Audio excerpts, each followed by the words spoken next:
maka malaikat maut turun ke sini. Makanya ketika sakaratul maut sudah datang, maka yang baca Quran hentikan. Kenapa? Oh, memang gitu ya. Jangan semakin kenceng. Ayo Pak, insya Allah Pak, gitu. Al-Baqarah Pak, Al-Baqarah Pak. Al-Kahfi, Al-Kahfi. Enggak lah. Yang baca Quran berhenti dulu. Kemudian digantikan dengan kita mentalkin. Antum agak ke sana dikit. Masya Allah ya. Orang yang meninggalnya kooperatif ini.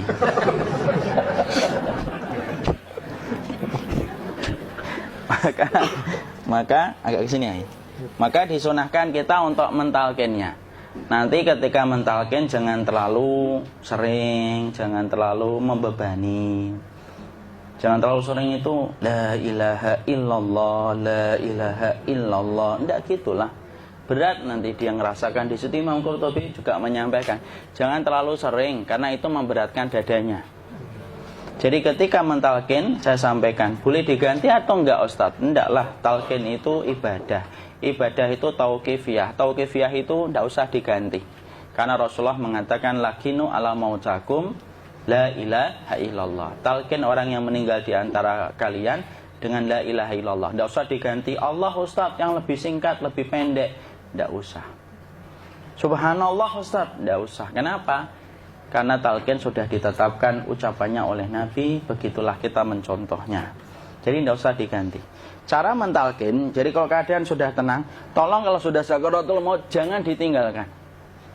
Karena sesungguhnya pertempuran setan itu pada detik-detik kematian semacam ini. Dan betul-betul berusaha untuk menjadikan dia murtad. Nanti makanya di situ di buku nanti dibahas kan, pertempuran setan itu sampai detik-detik orang mau mati itu sudah ayo kufur, murtad aja tuh, kamu sakit kan? Nah, itu kayak gitu. Makanya jangan ditinggal. Capek gitu kok nggak meninggal gitu ya. Udah gantian mas. Dan jangan kemudian meninggalkannya. Mangkat dulu gitu. Enggak lah, janganlah. Terus ditampingi terus. Kalau bisa ya sudahlah, berikan waktunya kita untuk sementara waktu itu betul-betul berkhidmah kepada orang yang kita cintai terakhir kalinya. Cara kita kemudian mentalkin adalah, yaitu adalah di sebelah kanannya la ilaha illallah. Biarkan dia mencerna dulu, tidak usah buru-buru kemudian kita langsung nimpali lagi. Dia mencerna dulu sembari kita doakan, peluk, ya Allah dimudahkan gitu. Kalau ada orang yang bisa ngucapin la ilaha illallah, itu siapa yang memberikan itu Ustaz? Yang memberikan kekuatan Allah Pak. Karena ngomong aduh aja sudah tidak mampu. Makanya Allah berfirman dalam surat Ibrahim, yusabbitullahu alladhina amanu bil qawli tsabit fil hayatid dunya wa fil akhirah. Allah teguhkan perkataan orang yang beriman dalam kehidupan dunia dan akhirat. Dunia itu ya ketika menjelang kematiannya. Makanya dia bisa ngomong la ilaha illallah. Sebenarnya ngomong aduh aja udah gak mampu. Kalau bisa ngomong, dia pasti ngomong aduhnya dulu. Tapi Allah yang menggerakkan. Ngomong la ilaha illallah. Makanya mangkana akhiru kalamihi la ilaha illallah dakhalal jannah. Barang siapa akhir kalamnya itu adalah la ilaha illallah, pasti masuk surga. Makanya kita lagi la ilaha illallah. Dah. Cerna dulu. Enggak usah minta diburu-buru ya. Enggak usah gini. Ayo la ilaha illallah. Ayo.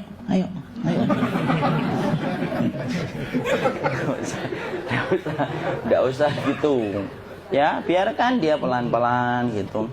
Ayo tapak, ya Allah capek saya Pak. Enggak usah gitu. Ya ucapkan la ilaha illallah. Kemudian dia mencerna. Lalu kalau dia sudah mengatakan, untuk mengatakan la ilaha illallah. Ya, kalau sudah mengatakan la ilaha illallah, berarti sudah. Enggak usah ditalkin lagi, enggak usah.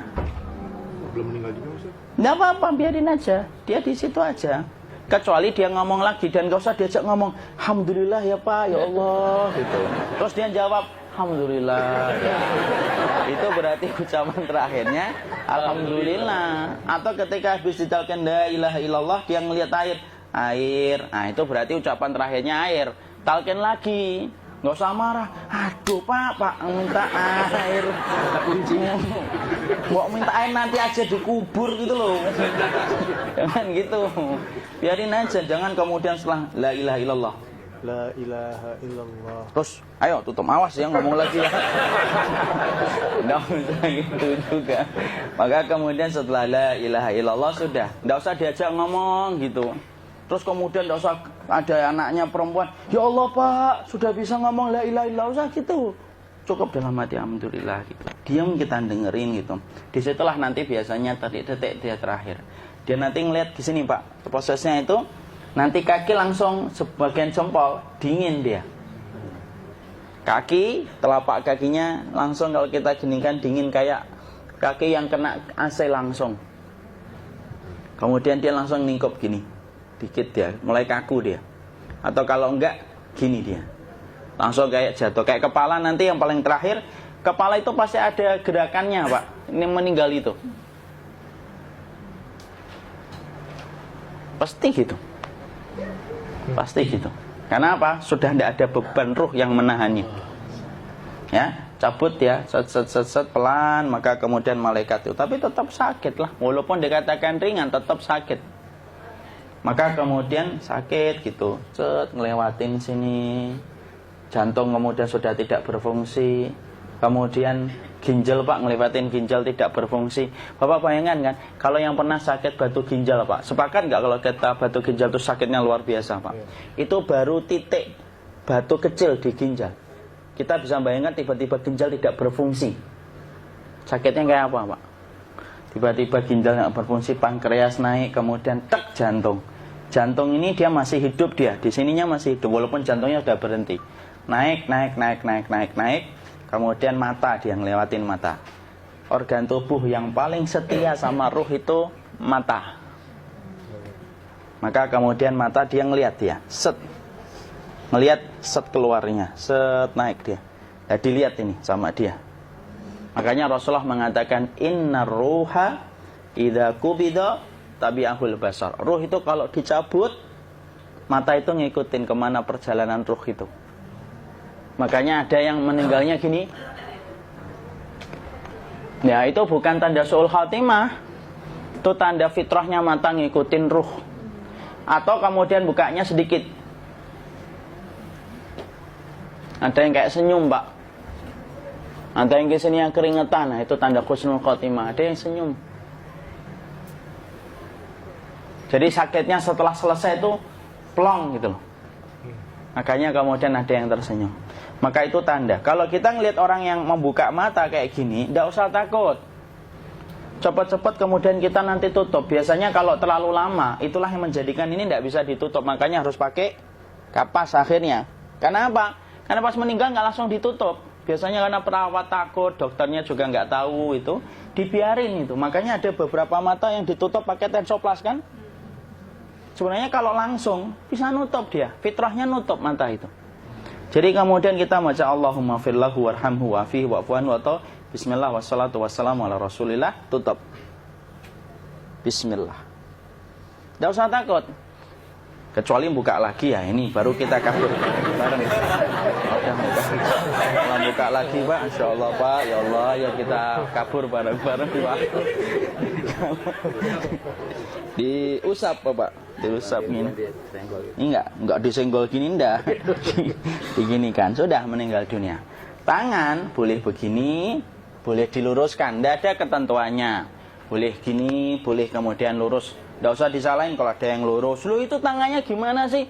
Posisikan kayak sholat. Tidak ada perintah kayak gitu. Jadi kemudian dikondisikan saja. Terus maka kemudian dipijit-pijit, akiknya dikeluarin, kemudian jamnya dilepas, gigi palsunya dilepas kalau ada, ya. Kemudian apa setelah itu? Coba buku.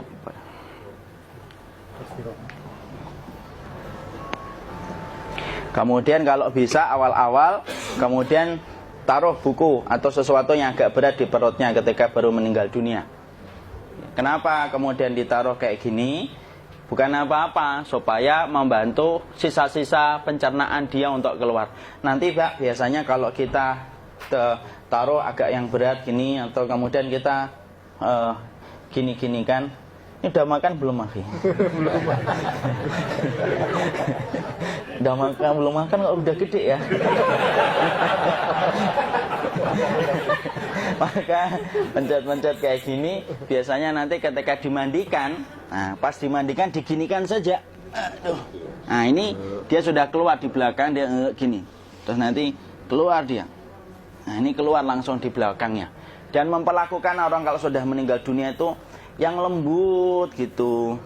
Kenapa? Inna kasra admil mayyiti kakasri admil hayyi. Mematahkan tulangnya ketika orang sudah meninggal dunia itu lebih dia rasakan sakit ketika mati daripada ketika masih hidup. Tuh Islam itu sampai sama orang mukmin itu kalau sudah meninggal aja sampai selembut itu. Kok hidup kasar itu kebangetan dia jadi orang itu. Mau sampai orang mati itu kemudian disuruh yang lembut, kalau ada aib disuruh nutup, tidak boleh diceritain. Misalkan di belakangnya beliau ini ada tompel, gagah-gagah tompelnya gede gitu, tidak boleh cerita. Masya Allah loh, sampai segitunya sunnah itu ngajarin kita untuk nutup aib. Kalau ada orang belajar sunnah sukanya buka aib, nyari-nyari kesalahan orang, sunnah yang mana dia pelajari itu saya bingung. Makanya kemudian gini, setelah selesai, maka kemudian tutup dengan kain. Maaf ya, ya. Ya. Nanti kalau nggak kuat napas ngomong ya. Maka ditutup kayak gini, ditempatkan kemudian jangan di tanah, tapi di atas dipan. Karena apa? Syekh Abu Malik Kamal Said Salim dalam Sahih Fikih Sunnah menyampaikan supaya tidak cepat busuk. Dia taruh di atas. Kemudian ditutup pakai kain apa saja. Ya, sembari nanti kita mempersiapkan tempat mandinya, tempat kafannya dan yang lain sebagainya. Maka kemudian kalau ada yang datang boleh dibuka. Kemudian kita mencium ininya apa? Kemudian keningnya. Kemudian kita berdoa, nutup lagi kayak Rasulullah ditutup, kemudian yang datang terakhir itu salah satunya Abu Bakar. Dibuka kemudian beliau, ya Allah ya Rasulullah, engkau adalah orang yang percaya hidup dan matimu, dan tidak mungkin Allah itu mematikan engkau 2 kali ya Rasulullah. Maka kemudian ditutup kembali. Saat itu para sahabat dalam keadaan mendung semuanya. Maka disitulah kita lakukan kayak gini. Ditutup gini Ustaz ya. Kasihan tidak bisa nafas, insya Allah tidak butuh nafas lagi. Jadi kemudian kita semacam ini kita persiapkan apa yang bisa kita lakukan. Nah itulah proses kematian dari sakit sakaratul maut sampai kematian.